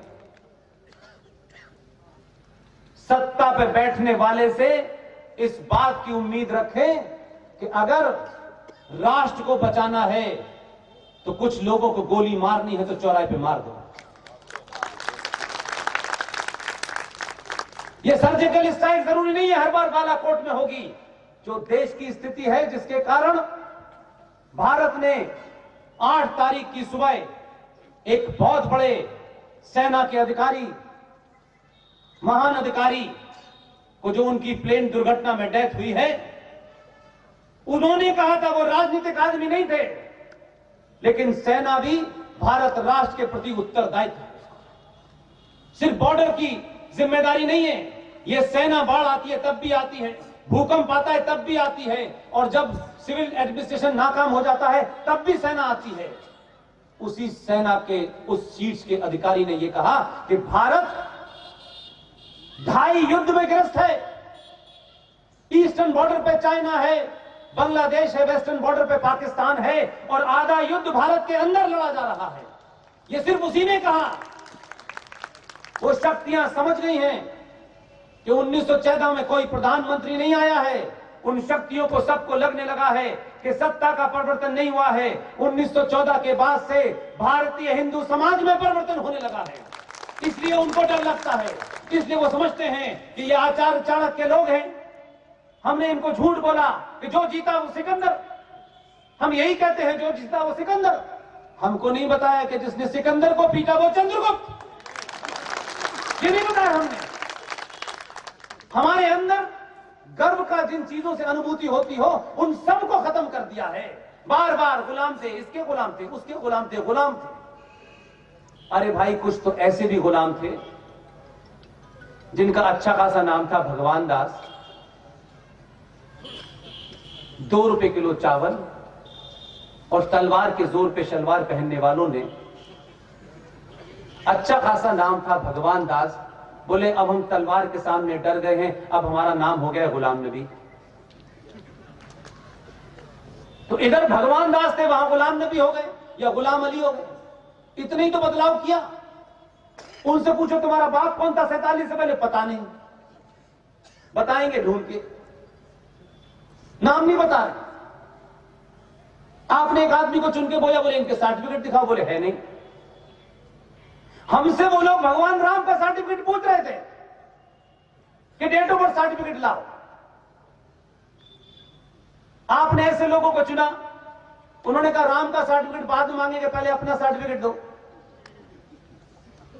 वो समझ गए कि आप भगवान राम का सर्टिफिकेट नहीं मांगेंगे, और आपकी सामूहिक शक्ति के कारण सत्ता के ऊपर दबाव और सत्ता के जो अंग हैं जिन्हें आप न्यायपालिका कहते हैं, पुलिस कहते हैं, उनके ऊपर भी दबाव हो गया। वो भी समझ गए कि जन भावनाओं के सामने काले कोट की दलीलें बहुत देर तक नहीं चलेंगी। भारत के इतिहास में कोई जजमेंट ऐसा हुआ तो मुझे बताइएगा कि जजमेंट हो और चीफ जस्टिस सुबह से शाम तक प्रेस कॉन्फ्रेंस कर करके कहता हो 40 दिन में फैसला करूंगा, राम मंदिर का 40 दिन में फैसला करूंगा। किसने पूछा भाई तुमसे? ऐसी क्या चीज हो गई जो 40 दिन के पीछे पड़ गए? तुम तो 150 साल से भगवान राम का अस्तित्व नकार रहे थे। आपकी ताकत है कि उत्तराखंड में आपकी सरकार ने अपना ही कानून वापस लिया। आपकी सामूहिक शक्ति है कि हरियाणा में जो लोग कह रहे थे कि हम सड़क पे ही नमाज पढ़ेंगे, उन्होंने कहा हम परमानेंटली तुम्हें सड़क पे खड़ा कर देंगे। बंद हो गई। हर चीज के लिए कानून और तलवार उठाने की आवश्यकता नहीं है। 90 करोड़ लोग अपनी सामूहिक शक्ति को समझें। यह शक्ति का जिस दिन भी आपको बोध हो गया, आप दुनिया में उसी से जाने जाएंगे, क्योंकि संविधान के पहले पेज पे जो पहली लाइन लिखी हुई है उसको समझिए। वो लाइन कहती है India that is Bharat. India 1947 में पैदा हुआ, भारत अनंत काल से है, अनंत काल तक रहेगा। ये संविधान बनते रहेंगे, बिगड़ते रहेंगे, इसमें 50वें अमेंडमेंट हो चुके होंगे। हर मीटिंग से एक नारा आता है, हिंदू राष्ट्र कब बनेगा? क्या हिंदू राष्ट्र अगर संविधान में लिख दिया जाएगा तो आपके चरित्र में बदलाव आ जाएगा? आपके चरित्र में जिस दिन बदलाव आ गया, चलता फिरता हिंदू राष्ट्र हो जाएगा।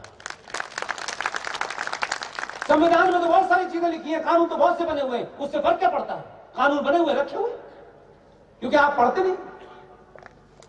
हमने गलतियां की, हमारे पूर्वजों ने गलतियां की, कुछ कमियां अगर हमारे अंदर आ गई, उसको दूर करिए। और पहली बार आपने यादव ठाकुर ब्राह्मण होकर वोट नहीं दिया था, और ये बैठे हुए हैं कैप्टन सिकंदर रिजवी। हम आजकल एक रिजवी का नाम सुन रहे हैं। पूरा 90 करोड़ सनातनी ऐसे लग रहा है जैसे कोई आसमान से फरिश्ता उतर आया है। अगर ताकत है तो सिकंदर रिजवी पैदा करो, जो यहां बैठ करके हिंदू राष्ट्र शक्ति की स्थापना करें और हिंदुओं को साथ लेकर चलें।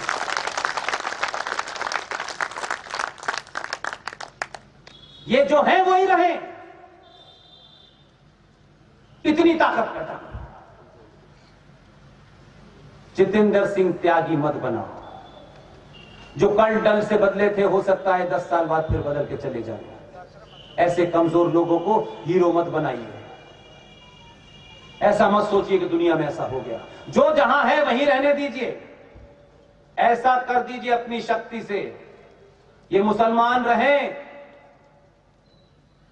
लेकिन गणेश की वंदना भी करें। ये मंदिर में फूल भी चढ़ाएं और भारत माता के ऊपर भी फूल चढ़ाएं, तब तो ताकत है। नाम बदल लेने से क्या होता है? नाम तो बहुत लोगों ने बदला है। हमको मालूम है कि फारूक अब्दुल्ला का पूर्वज कौन है।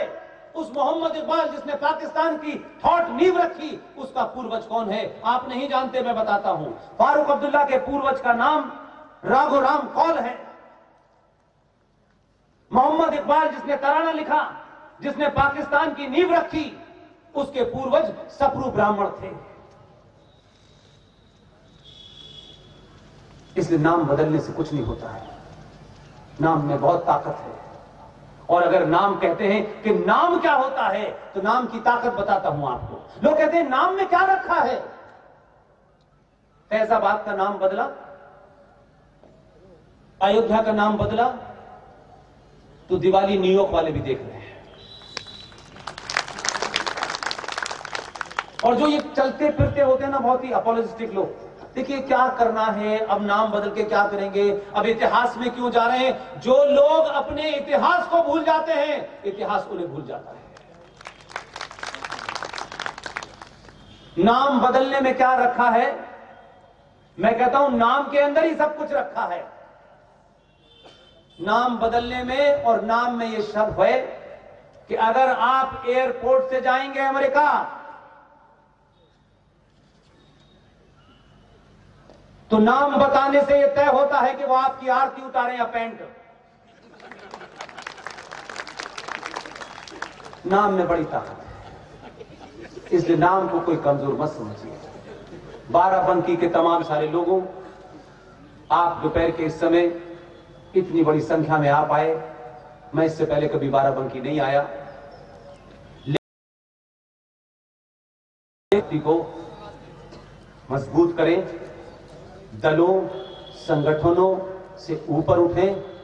संगठनों को आपकी जरूरत है, सरकार को आपकी जरूरत है, पार्टियों को आपकी जरूरत है, आपको पार्टी की जरूरत नहीं है।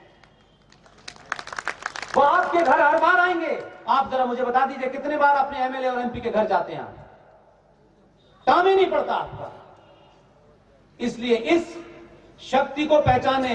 कौन गरीब है, कौन अरीम है, कौन दलित है, कौन ब्राह्मण है, यह महत्व नहीं है। परशुराम को जानते हैं,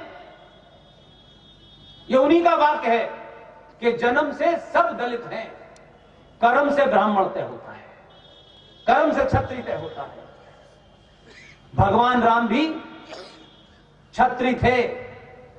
देश का हर ब्राह्मण उनकी पूजा करता है, क्योंकि हमारे समाज में त्यागी का महत्व है, पैसे वाले का महत्व नहीं है। कहीं बिरला की, अंबानी की आपने मूर्ति को किसी ने फूल चढ़ाते देखा है? इसलिए कि हम वो समाज हैं जो त्याग देता है, वही हमारे यहां महान होता है। इसलिए कथा करने वालों से ये पूछें कि हमें कथा कराने आए हो, हमारी भोली माएं बहनों को आप कथा सुनाते हो। भगवान राम जंगल में थे, उनके कांटे चुभ रहे थे, उनके ये हो रहा था, वो माता रो रही थी, लक्ष्मण जी चिल्ला रहे थे। ये सब भावुक बातें करना बंद करें। भगवान राम की कथा सुनानी है तो 2 लाइन में सुनाइए। भगवान राम को वनवास हुआ, उन्होंने कोई सवाल करे वो वनवास के लिए चले गए। क्या उनके पास कोई अटैची भर के कपड़े ले गए थे? रास्ते में कहां कहां उनको तकलीफ होगी उसका इंतजाम किया था? हजारों रास्ते में ऐसे राजा थे जो उनके पिता को जानते थे, किसी से मदद ले सकते थे, कह सकते थे मेरी मां ने मुझे धर्मराज दे दिया है, यार अपने आप 15 दिन के लिए जगह दे दो, मैं सो के वापस चला जाऊं। ये कर सकते थे कि नहीं कर सकते थे? भगवान राम जब गए तब तक राम थे। जब उस समुद्र से बार बार मिन्नतें कर रहे थे कि मुझे रास्ता दे दो, वो उनको कायर समझ रहा था। उन्होंने पूरी कोशिश की, जितने भी आदर सत्कार के साथ उस समुद्र की मर्यादा की, उसने रास्ता नहीं दिया। जैसे ही धनुष बाण उठाया, बोला प्रभु रास्ता बना लो। ये अधर्मी, ये जिहादी उस वक्त भी थे।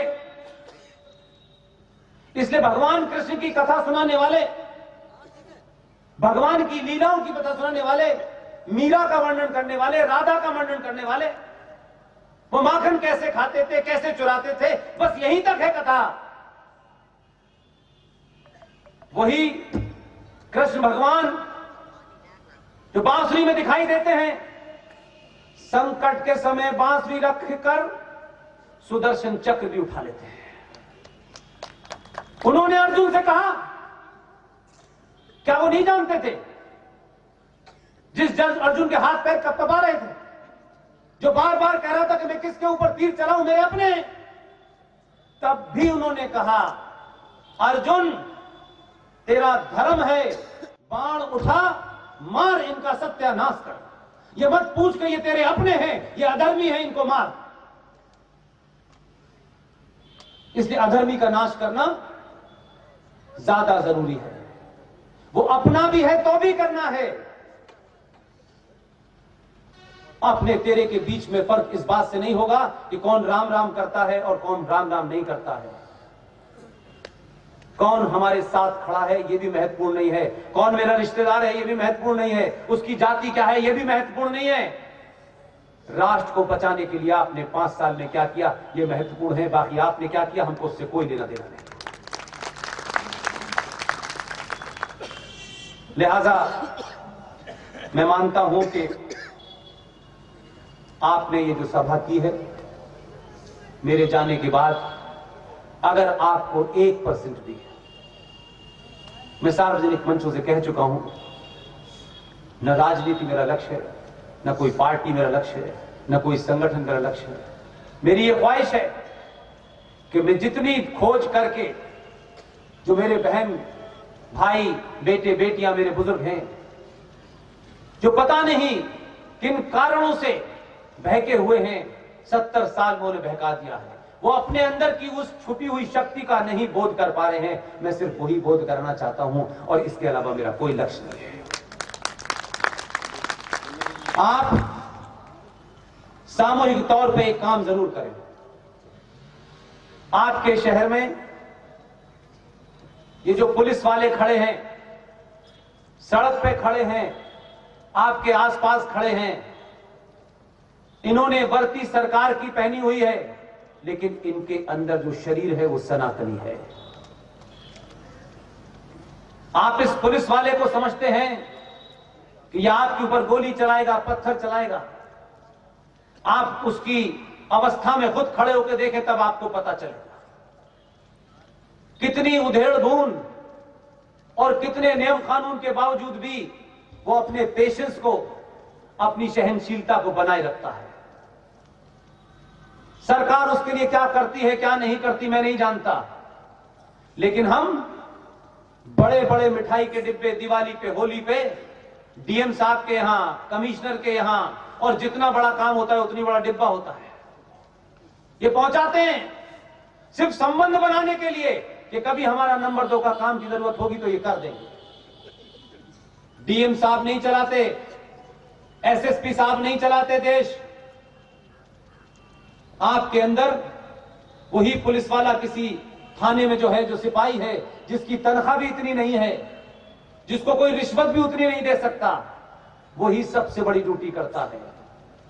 किसी का भाई है, किसी का पति है, किसी का बेटा है, हम तमाम सारे लोग उस कुंठा से बाहर निकले कि हम किसी को 1 रुपए की कोई चीज देंगे तो वो अखबार में छपनी चाहिए। दिवाली और होली पर करोड़ों रुपए की मिठाइयों को मैंने बिकते देखा है। इस शहर के 100 लोग मिलकर के, ये नौजवान एक सामूहिक मिठाई का आयोजन करें, मिठाई बनवाएं, और अपने शहर में अगर 50 थाने हैं, उन थानों में जो सिपाही है, जो कांस्टेबल है, उसके घर का पता करें, बिना किसी नारे के, बिना किसी पद के, बिना किसी संगठन के, चुपचाप से जाएं और दिवाली की मिठाई उसके घर में देके आएं, ताकि उसको यह एहसास हो कि हमारी सरकार के अलावा समाज हमारी चिंता करता है।